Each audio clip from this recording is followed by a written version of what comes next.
Boker Tov, it's a pleasure to welcome back Rabbi Dr. Marty Lockshin. Unfortunately, I didn't get a chance to introduce him in any of the talks he gave before because I was teaching a chat. It's my other hat that I teach, and the grade 12 classes are over, so I don't have to teach at 10:40, but I do have to teach at 11:40 today, so I'll be leaving a little early. But it's a pleasure to have Rabbi Dr. Lockshin back, who we of course go back a long time in Toronto, and Baruch Hashem, he's now living in Yerushalayim, a professor for many years at York University, of course, the world's expert on Rashbam, and he had a wonderful series. Even though I missed them, I listened to them afterwards on Parshanut, and he suggested we move to Tamei HaMikra for the time being, and then we'll take it from there. And it's a pleasure to welcome everybody to the first part of 4 on Tamei HaMikra, or Tamei HaMitzvot. Yeah, I'm sorry. Okay, Vakasha, it's all yours. Thank you very much.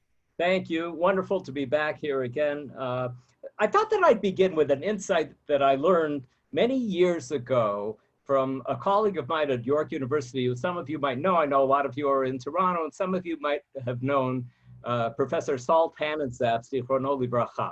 I was talking with Professor Tannenzaff one day about Ta'amei HaMitzvot and about how frustrating it is that so many of the mitzvot, we just don't know what the reasons are behind them. And Professor Tannenzaff said to me, well, actually, for a class that I once did, I went through the Torah and I counted up how many mitzvot have a reason for them. And I don't remember what his count was, but I think it was somewhere between 70 and 80 mitzvot have a reason that's given in the Torah about why you should be observing it. And Professor Tannenzaff said to me, furthermore, when you read the Criminal Code of Canada, how often does it tell you what the reason for a law is? And I assume that that's the case in the laws of any country. They tell you what the law is. Here's what you're supposed to do. Here's what you're not allowed to do. And it doesn't say why. And that, in fact, from one perspective, the Torah actually gives a lot of reasons for the mitzvot. We will still deal with, in this series of classes, we will deal with the frustration that many people feel about many mitzvot that we can't see any specific ta'am for them. But just to put it in a framework and notice that the Torah actually does provide reasons for many of the mitzvot. And just to give a couple of examples here, some mitzvot with reasons in the Torah. Ki tivneh bayit chadash v'asita ma'aker legagecha v'lo tasim damim beveitecha ki yipol hanofel mimeno. When you build a new house, you should make a parapet, a kind of railing or wall around the roof so that you do not bring blood guilt on your home if anyone should fall from it. So here's a mitzvah taseh, something that you're supposed to do, and it tells you why to do it because it's to save human lives. So it's telling you why to do it. So that's I think that like the simplest kind of reason for a mitzvah. Here is a clear benefit that you will get from observing this mitzvah. You won't kill anybody. Good. Okay. But we also notice that there are many other kinds of reasons that are given for a mitzvah. For example, the claim that appears a few times in the Torah, Ke'ezrach mikem yeh lachem hager hagar itchem v'ahavta lo kamocha ki gerim heitem be'eretz Mitzrayim. The stranger who resides with you should be with you as one of your citizens. You should love him as yourself, for you were strangers in the land of Egypt. This is an attempt to give a reason for the mitzvah, but the reason is not, it just isn't made all that clear what the reason is. Okay, we were once strangers, and that's why we should be nice to strangers. The logic there is not spelled out. There's the cause that's explained. At other times in the Torah it says, "Va'atem yedatem et nefesh hager."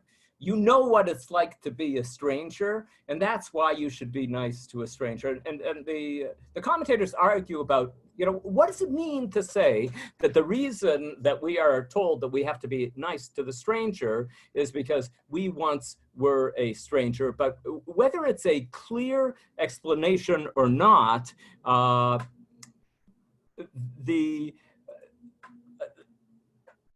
there is an attempt to give a reason, to give a kind of encouragement.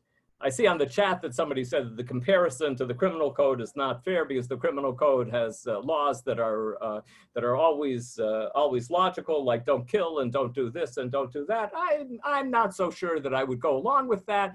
I think that there are when I come to a street and I see that in one block you're allowed to park and in the other block you're not allowed to park, and I'm standing there scratching my head and trying to figure out what's the difference between one block and another block, and nowhere does it explain why I am allowed to park in this block and I'm not allowed to park, but I observe the law without knowing what the reason is for the law, and I know that there are consequences if I don't observe the law. So there are many laws that in Canada, in the United States, in Israel, that it's very hard to know what the reason for the law is. It's possible if you go back through the city council minutes and you see the discussions, then you might figure out what the reason is. But I'm sure as many of you who have studied law know, the whole question about whether you ought to be looking to figure out when there's a law that comes, when there's a case that comes before a court in Canada, in the United States, in Israel, should the court be looking to see what the idea behind the law is? Should they be looking for, we will see in a future session, we will see, should they be darshinan tama dekra? Should they be looking to try to figure out what was the idea when the legislator made up this law? What was the legislator trying to accomplish? And then saying, well, does that reasoning fit in this specific situation? That's a big dispute in legal circles about whether you ought to be doing that when you're looking at legal codes. So, okay, so here's a different kind of explanation of a reason. Moving on to another example. Okay. ושמרתם את המצות, כי בעצם היום הזה הוצאתי את צבאותיכם מארץ מצרים. You should observe the matzot, or you should observe perhaps the Chag of Hamatzot. Two ways of understanding this. Why? For on this very day, I brought your ranks out of the land of Egypt. So that's, again, the Torah trying to give a reason. It doesn't just say, on the following days, you eat matzah. As you know, when you open up the Shulchan Aruch or the Mishnah Brura, like most law codes, they don't provide reasons. And the Torah is often providing reasons of this nature, telling you, this is based on the fact that I brought you out of Egypt. Does this mean that I'm supposed to do this because the Torah wants me to remember that I came out? Perhaps. There could be other ways of understanding that also. And then another motivation, depends what you mean by reason, of course, but another reason could be that you will benefit from observing the laws, and if you don't observe the laws, you will suffer. That's a reason, that's a ta'am for the mitzvah. It doesn't tell you why the legislator. So the question is, are we trying to figure out why the legislator legislated this law? And the first one here that we had here, the legislator, the Torah, the Kadosh Baruch Hu doesn't want us to be responsible for the death of any human being. Okay, that we understand. That's an explanation, a reason that gives you what the idea behind it was.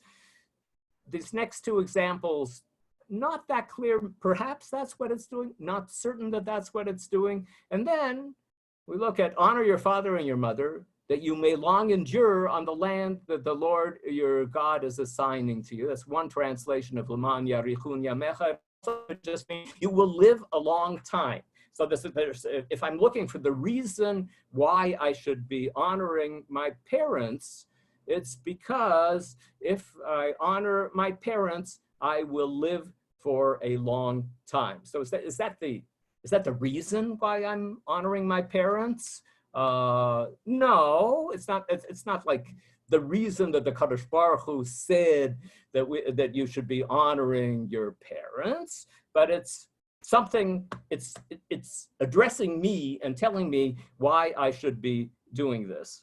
I just thought that I just begin with one surprising text from the literature of Ta'amei HaMitzvot from a very unknown Bible commentator, but very interesting Bible commentator named Rabbi Nissim of Marseille, who lived in the 14th century.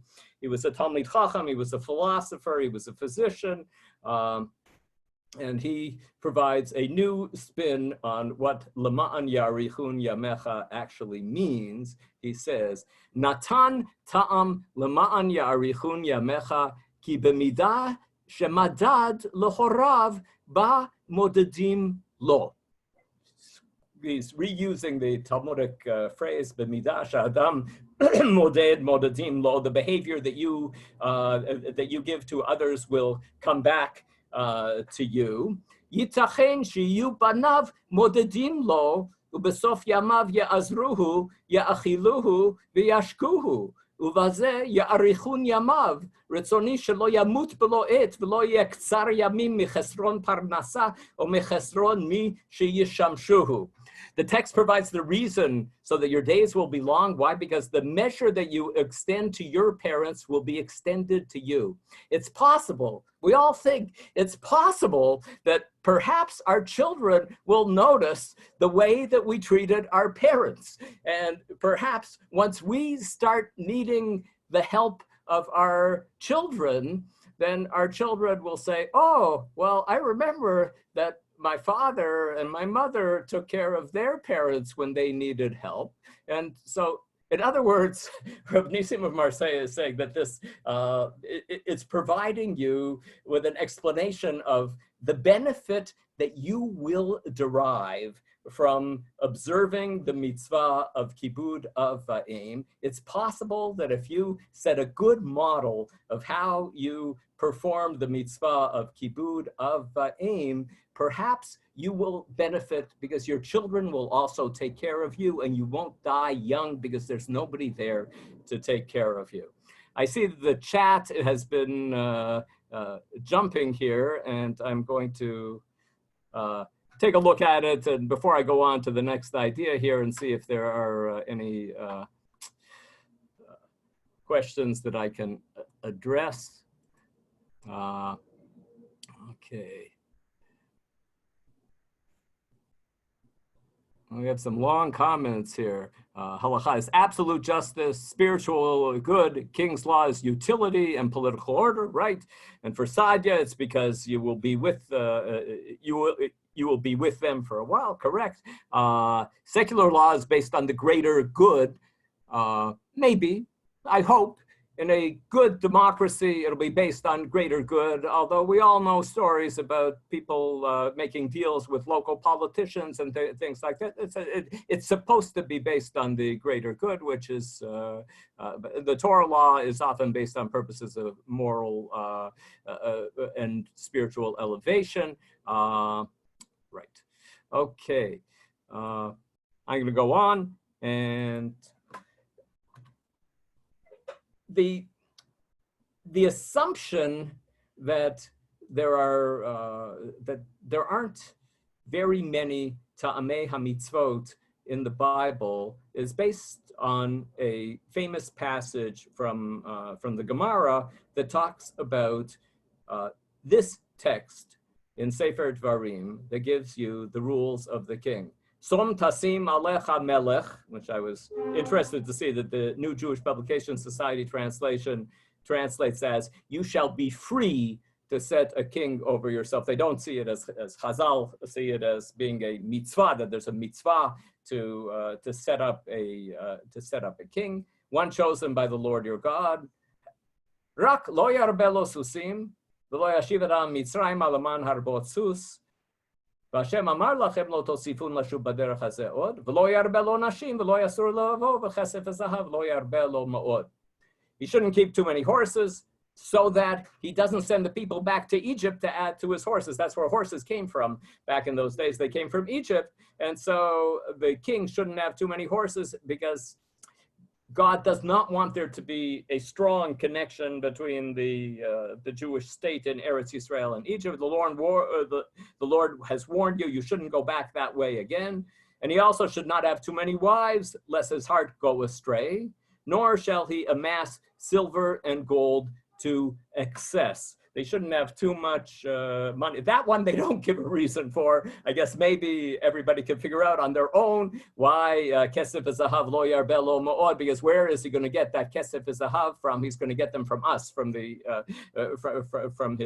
his underlings. But there's a reason given here why he shouldn't have too many horses, and there's a reason given here why he shouldn't have too many wives. And the Gemara, commenting on this, says, Amar Rabbi Yitzchak mipnei ma lo nitgalu ta'amei Torah. Why were the reasons for Torah commandments not revealed? Why? Maybe I'll just read this in English to save time. Those of you who want to can follow the Hebrew, because the reasons for two of them were revealed. And the greatest in the world, King Solomon, failed in those matters. It is written, he shall not have many wives, lest his heart go astray.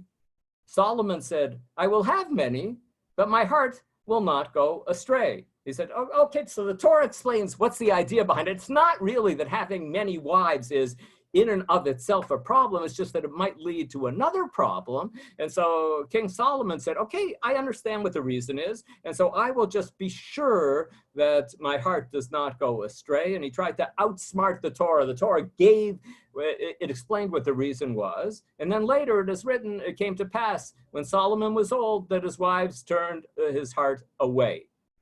And it's also written, he shall not keep many horses. And Solomon said, I will accumulate many horses, but I will not send the people back to Egypt.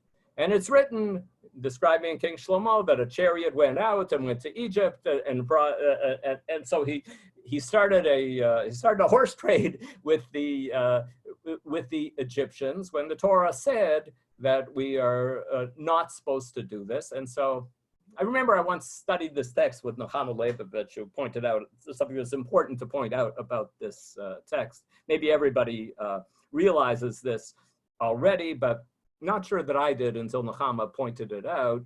She said, this text doesn't say that there aren't reasons for every one of the mitzvot in the Torah. It's just saying, lo nitgalu. They were not revealed. And that's one of the questions that we're going to be looking at in the continuation of the session today. Not immediately, but soon we'll be looking at the question of, are there really ta'amim that one can find? Is it possible that there aren't any ta'amim, that there aren't any explanations? That this text doesn't take a stand on it. All it is saying is that the Torah twice explained what the reason was, and a problem ensued because of people who think that when they know the reason, they know whether they can decide whether they are going to keep the law or not. I'm sure that people's minds, like everybody's minds these days, when they talk about laws, are thinking about the laws related to Corona, and we're all trying to figure out, do we try to figure out what's the goal? What's this law trying to accomplish? And can I figure out some other way of avoiding the transmission of Corona without following the law precisely the way it is? And so here there's a bit of a commercial saying, like, don't be a smart aleck. Don't figure out that you're able on your own once you know what the reason is behind the law. And this is one of the reasons why people oppose ta'amei hamitzvot. We will see this as we go on, but just hinting at things that we will see in the continuation. Giving ta'amei hamitzvot is controversial, and sometimes it leads to problems. Rambam says that in the Moreh Nevuchim that the reason that the Torah forbids eating pork is because it's unhealthy. And presumably Rambam was a physician, and presumably he was reflecting the understanding that physicians had back then. And I don't think that that's what physicians are teaching right now, that it's unhealthy to be eating pork. And so there is a problem here. Here, this text is saying there's a problem because somebody might try to outsmart the reason, even when the Torah says, so the Torah gives the reason for the law. So that's the correct reason for the law, fine. But once a human being gives the reason, and if the reason is proven afterwards not to be correct, then that's going to cause people not to observe the law. Okay. So this is, I'd say, the core text on the issue in the Talmud. I thought I'd just, because Rabbi Lamb just passed away, I thought I'd just share a little text of his that I've always liked about Ta'amei Mitzvot in his book, A Hedge of Roses. After he tries to explain what the reasons are behind the rules of Taharat HaMishpacha, he writes as follows: we are attempting to fathom the purposes as opposed to the reasons inherent and implicit in the commandments and the precepts.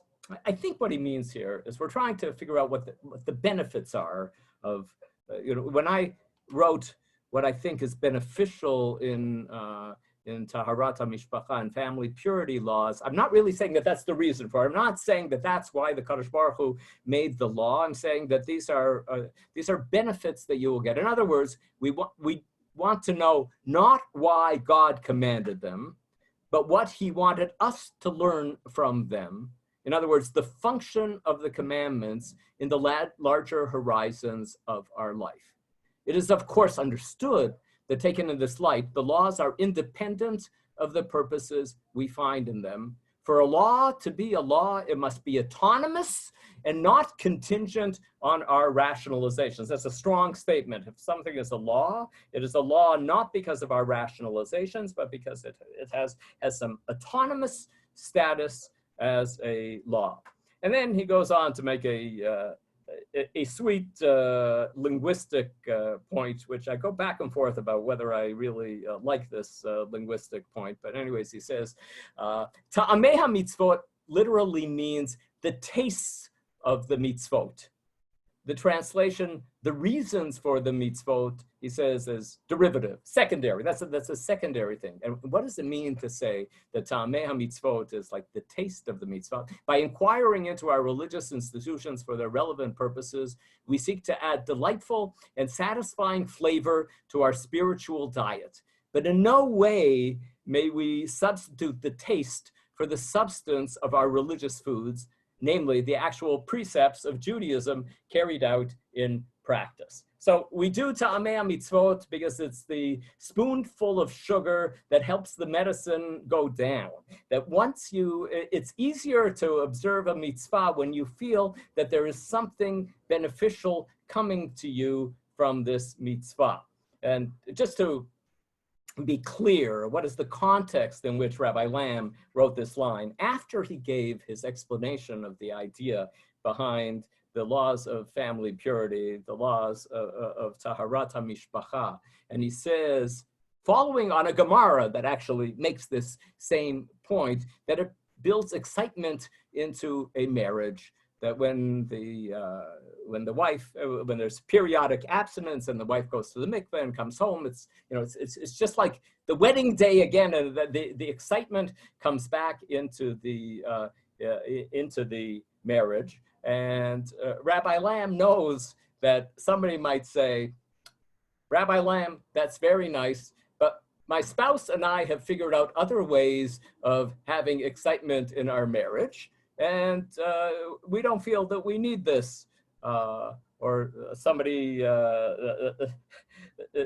might say, oh, we have such a close relationship that it's not a concern. So I understand that other people might need this law. And so after giving this, I think, very nice apology for the laws of Taharat HaMishpacha, this defense of the laws of Taharat HaMishpacha, he backs off and says, this is the tam in the sense of the taste of the mitzvah.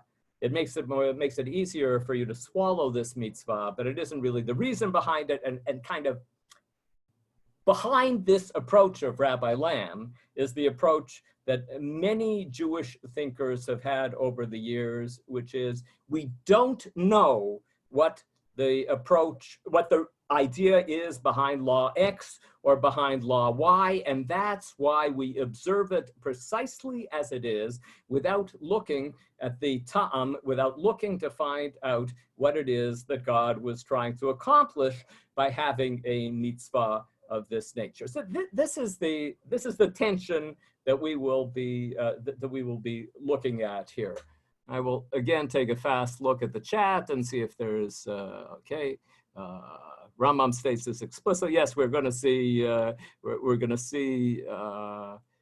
Actually, somebody says that I'm not correct about the Rambam saying this about pork. Well, I think that I am, and I think that I can show the text in the Rambam where he says it. He says how filthy it is, and all you have to do is go to France and see the way people live and see how awful it is that people are eating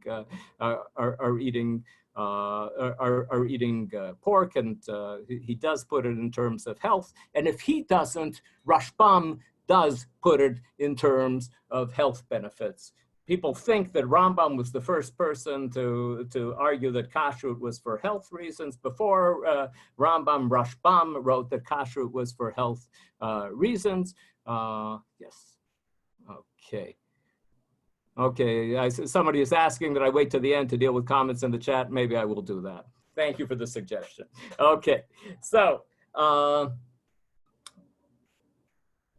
what do most of our commentators think about the question of whether we are going to be able to find ta'amim in the mitzvot? So Rashi, commenting on the verse about Abraham, Ekev asher shama Abraham bekoli, vayishmor mishmarti mitzvotai chukotai betorotai.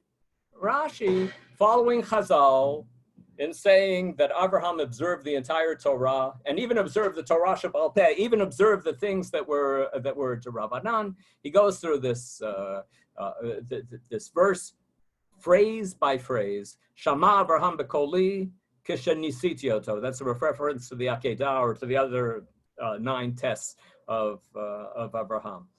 And he kept my charge. This refers to precautionary measures which are intended to make us avoid the infringement of biblical prohibitions. This is mishmarti means mitzvot de Rabbanan. Mitzvotai, what does mitzvotai means?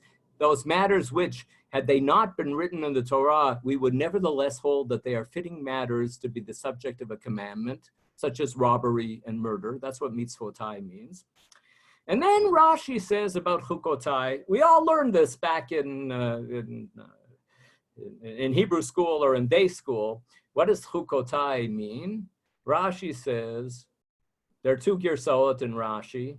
Either dvarim sheyetzer hara ve'umota olam meshivim aleihem, or perhaps just in the Haketer and in other good editions, it just says Dvarim she yetzer hara meshiv aleihem, matters which our evil inclination argue against the necessity of prohibiting. We have this yetzer hara inside of us that's saying to us, why should I observe this law? And he gives examples, kagon, achilat chazir, eating pork, ulevishat sha'adnez, she'ein tam badavar, ella gzerat hamelech v'chukotav al avadav. Things for which there are no reasons, but which are the king's decrees and enactments imposed on his subjects. Often when I'm preparing texts for a session like this, I go to the web where I can find a translation of Rashi, and then I play with it. And the translation of Rashi that I found on the web here translated the phrase here, she'ein ta'am badavar, as things for which there are no apparent reasons. But that's not what Rashi said here. He says, ein ta'am badavar. Those are pretty simple Hebrew words. He's saying there isn't a reason for it. Ela gezerat hamelech v'chukotav al avadav. And then Torotai in the plural, because it means even the Torah Shebaal Peh. And Rashi repeats this. It's not that maybe he just slipped up here and said Ein Ta'am Badavar. He says this also in his commentary here on Et Chukotai Tishmoru Behem Techa Lo Tarbia Kilayim. He says Chukim Heim Elek Zerat HaMelech She'ein ta'am ladavar. There's no reason for this. So he likes that formulation. Rashi's source is probably the Gemara in Yoma here, where it says, you shall observe my mishpatim. This is a reference to matters that even if they hadn't been written, it would have been logical that they should be written there. The prohibitions against idol worship, prohibited sexual relations, bloodshed, theft, and cursing God. It's an interesting list of the things that Rashi sees, or the Gemara sees, as being logical that we would have come up with on our own. But what are chukotai?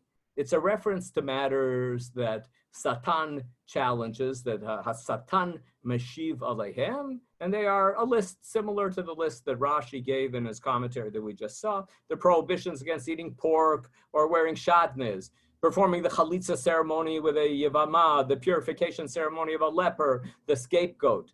And lest you say these are meaningless acts, but the Gemara finishes off, Shema tomar ma'aseh tohu hem, Talmud lomar, ani Hashem chakakti, ve'en lecha reshut leharher bahem. So these are, in case you think that they are meaningless, that they are tohu, they aren't. They are something that God decreed, and you aren't allowed to doubt them, you aren't allowed to question them. But is the Gemara saying that there is no reason for it? I don't think that the Gemara is saying that there's no reason for it, but it looks as if Rashi, both in the previous text here, where he writes, Ein ta'am badavar, and in this next text here, in Vayikra Yutet, on Et Chukotai Tishmoru with Kilayim, he also says, Chukim heim elu gzerat melech she'ein ta'am ladavar, things that have no reason. And I'm not the first person to read Rashi this way. Ramban read Rashi this way. Ramban read Rashi, and then Ramban quoted Rashi's comment, and he quoted the Gemara, and he explains that what the Gemara is saying is that sheyeh hatam ne'elam, that the reason isn't known. And then Ramban writes, ואין הכוונה בהם שתהיה גזירת מלך מלכי המלכים בשום מקום בלא טעם. The rabbis never intended to say that any decree of the King of Kings would be without a reason. This idea of suggesting that there's a law that doesn't have a reason and that you should be perfectly happy with this idea. You should just know this law doesn't have any reason. Ramban doesn't like that idea. We're going to say more about Ramban's attitude to Amei Mitzvot in a future session, but in the meantime, we see that Ramban doesn't like this approach. Okay.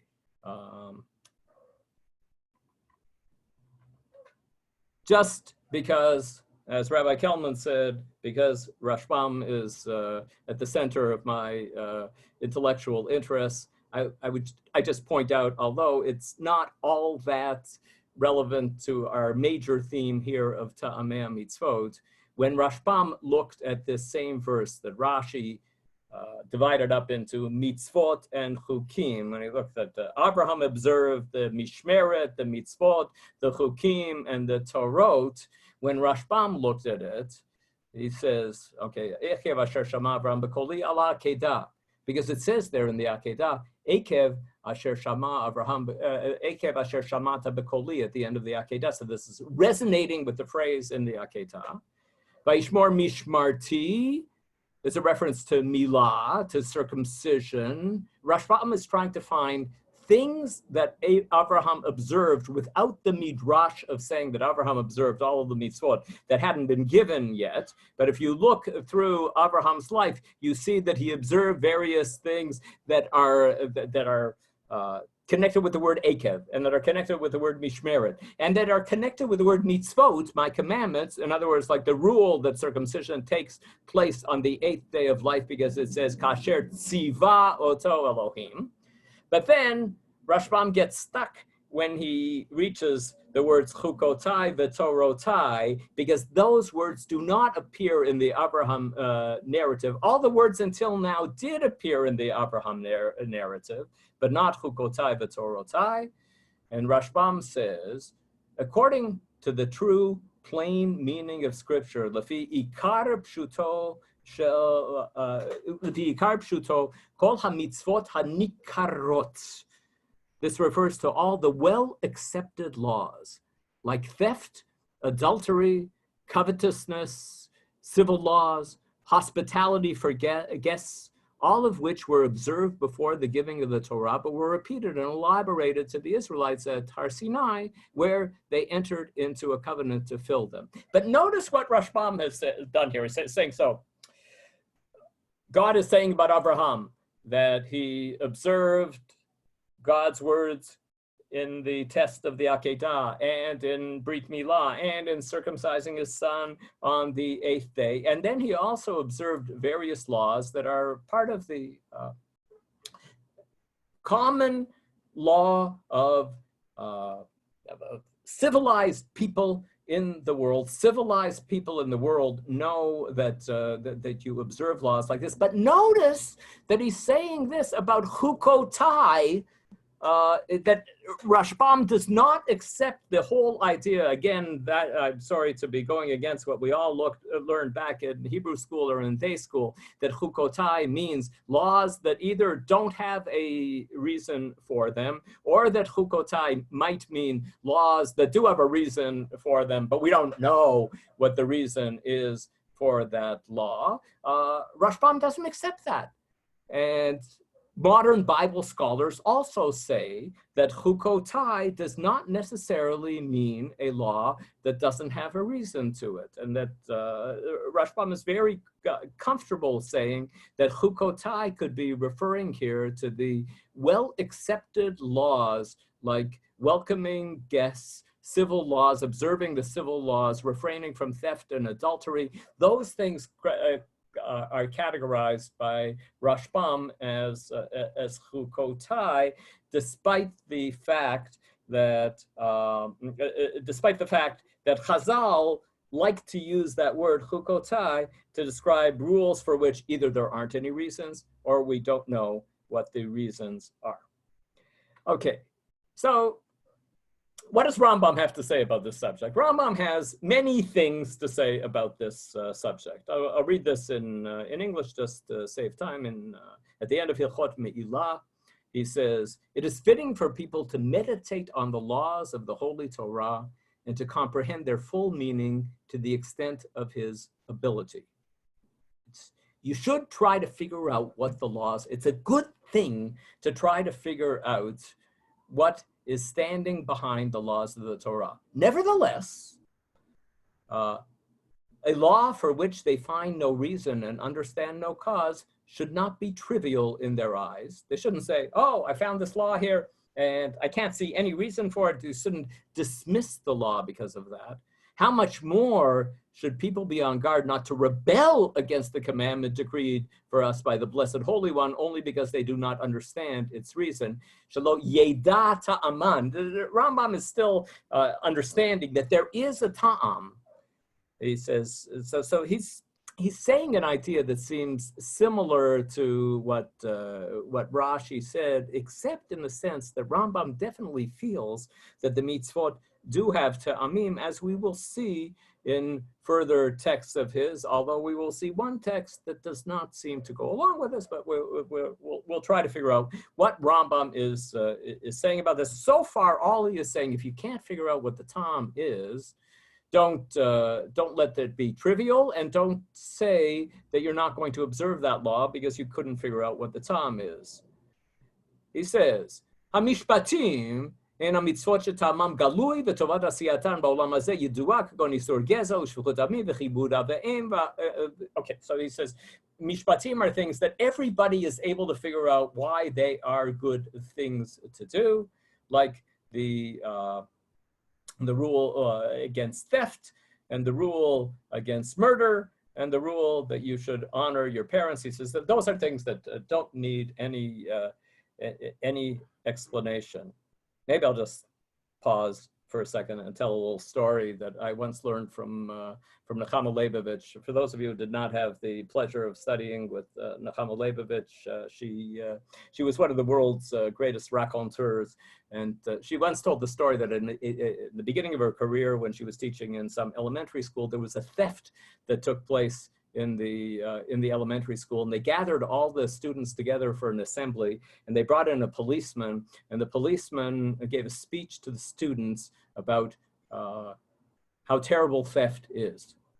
And the policeman got up there, Nechama said, that he got up there and said, you know, you might think that you can get away with theft. And I'll tell you the truth, that 9 out of 10 times when somebody steals something, they don't get caught. But I want you to know that if you steal something now, you will look upon yourself for all of your life as being a thief. Think about that. You will look upon yourself as being a thief.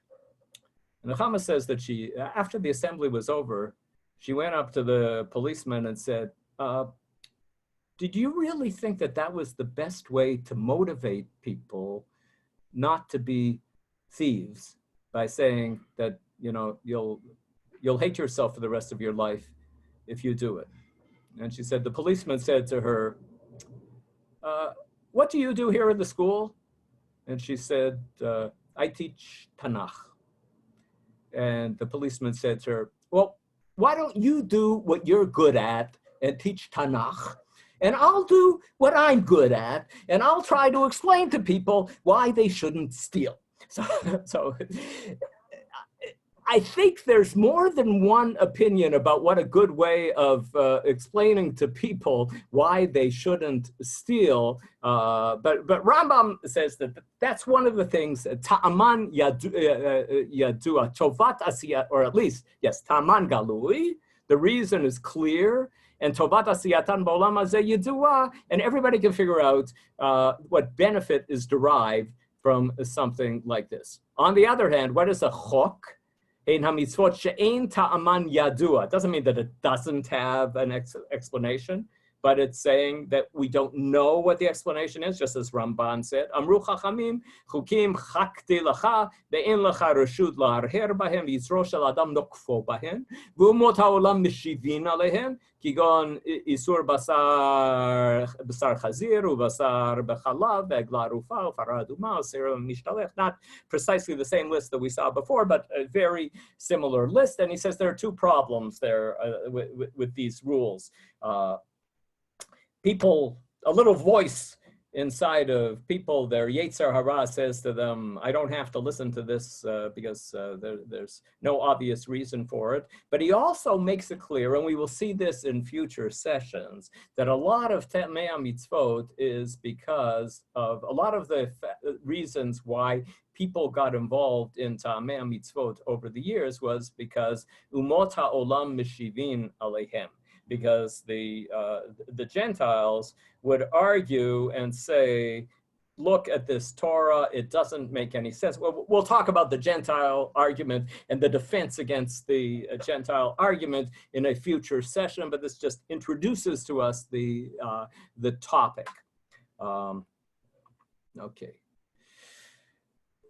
Rambam writes in the Guide of the Perplexed that he has met people. There are people who feel that it is a grievous matter to provide reasons for any mitzvah. There are people who are against Ta'amei HaMitzvot. And, you know, I mentioned some of the arguments against Ta'amei HaMitzvot beforehand, and we'll see more, but now he's going to give us another potential argument against Ta'amei HaMitzvot. He said what they would prefer would be that there would be no understandable aspect of any mitzvah or prohibition. That would be best for them if all of the mitzvot did not have any understandable aspect. Now, Rambam puts his cards on the table right away, and in case you think that maybe he likes this approach, he writes, what brings them to this position is a sickness that they have in their souls, one that they cannot articulate and that they do not really understand. Only sick people think this way. They don't even understand what the sickness is. They think that if the mitzvot actually accomplish something in this world, and that is why they were commanded to us, then it would be as if these laws originated from some human mind. That if you find some logic behind the mitzvah, well, logic is something that we human beings strive towards doing, and that one of the comments of the chat that I looked at before said, you know, the laws in Canada and the United States and Israel, they're, you know, for the common good, that people are analyzing what the common good is, but that's not what the Torah is. The Torah is, it's from God, and so using the tool of logic to analyze the Torah is not going to work. Then it would be as if these laws originated from some human mind.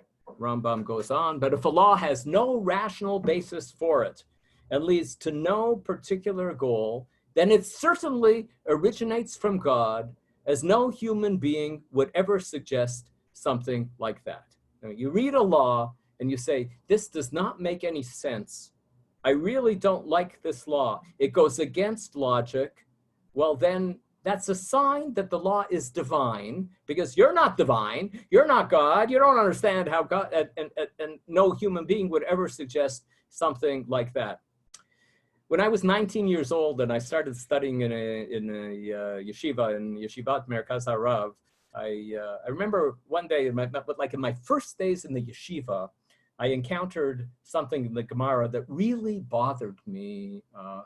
It went against all of my moral fibers. It was one of the many laws that discriminate against Gentiles that one can find in the Gemara. And I remember going up to one of the older boys in the yeshiva. In the yeshiva, we didn't normally go with our questions to the rabbis. We went to the older guys who had been there for a while. And I remember posing this question, saying how troubled I was by this rule in the Gemara. And I remember this older yeshiva bacher saying to me, well, consider maybe this is a sign of the divinity of the law. The fact that you do not understand it is a sign of the law's divinity.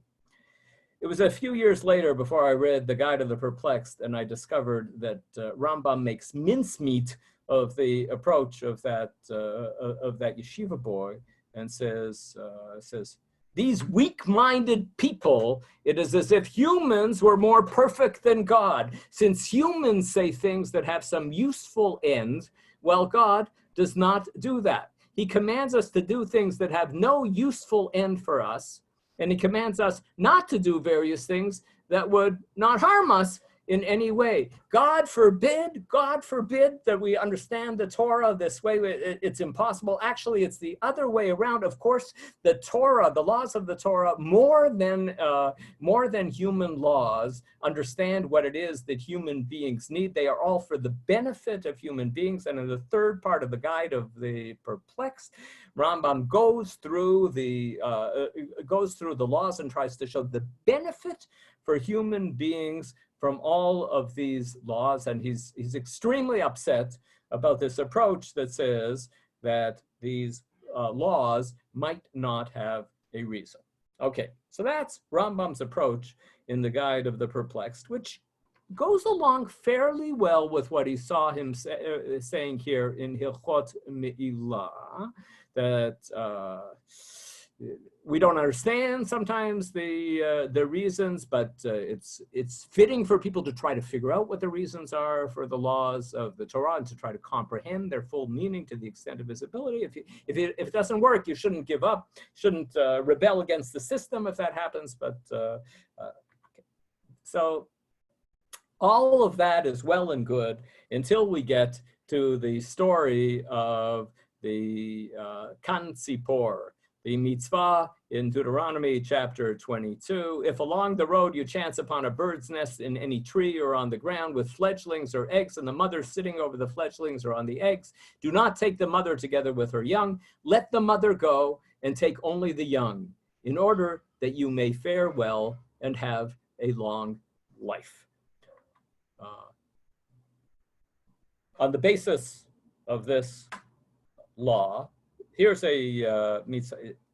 In a certain sense, there's a tam given here. The reason you should observe this law is because if you do this, you will fare well and you will have a long life. But it isn't explained here why this is something good to do. It's just telling you the benefit that will accrue to you if you observe this law. Famous Mishnah says, "Haomer al kan tzipor yagiu rachamecha v'al tov yizacher shmecha modim modim mishatkimo." Only talk about the first phrase here. He who says in his prayers, "May your mercy extend to us the way that it extended to a bird's nest," is silenced. And the Gemara, in its discussion, says, "Al kan tzipor yagiu rachamecha mai tama." Why is that not a good prayer? Why is that? And so, pligi about Treya Morai b'Marava. Two rabbis in the land of Israel disagreed about the reason. Rabbi Yossi, the son of Abin, and Rabbi Yossi, the son of Zavida. One said because it suggests that God gives preferential treatment to some, but not all of his creatures. The other said because it explains God's laws, or perhaps God's attributes, midotav shel HaKadosh Baruch Hu, as examples of mercy when they are really just decrees. The person who says this prayer is asking God to have mercy on us as he had mercy on the mother bird in the text in Devarim, and it's suggesting that the law in Sefer Devarim is because of the mercy that the Torah has on the mother bird. Okay, so that's what the Gemara says. And then Rambam writes in Hilchot Tfilah, people who say in their petitionary prayers, "May he who had mercy on a bird's nest that did not allow taking the mother and her young and did not allow the slaughter of a mother and her young on the same day have mercy on us." People like that who pray like that are silenced. Why? For these laws are decrees. They are not instances of mercy. Mipnei shemitzvot elu gezerat hakatuv hein ve'einan rachamim. Pretty strong statement from Rambam. And then he says, she'ilu hayu mipnei rachamim lo haya matir lanu shchita kol ikar.